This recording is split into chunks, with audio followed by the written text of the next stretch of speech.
Sekretaris Daerah Kabupaten Aceh Tenggara Yusrizal mengajak seluruh masyarakat dan jajaran pemerintah daerah memenuhi hak anak sekaligus penggunaan gawai secara bijak. Sabtu 30 November 2024. Menurut Yusrizal, pemenuhan hak anak mencakup hak untuk hidup, tumbuh dan berkembang secara fisik, mental dan emosional, hak atas identitas, pendidikan, perlindungan, partisipasi, kesehatan, kesejahteraan, hak atas bermain dan beristirahat hingga hak kebebasan beragama dan berbudaya.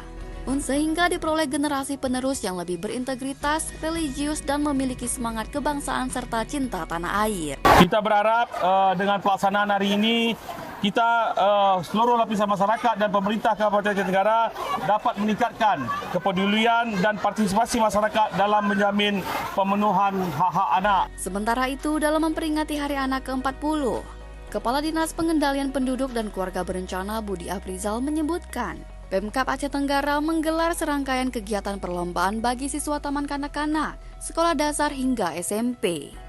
Puncak peringatan Hari Anak ke-40 yang digelar pemerintah Kabupaten Aceh Tenggara, Sabtu 30 November 2024 diselenggarakan dengan pembagian hadiah bagi anak juara lomba. Juga diisi dengan pelaksanaan pameran Expo Pendidikan. Tim Liputan Diskominfo Aceh Tenggara.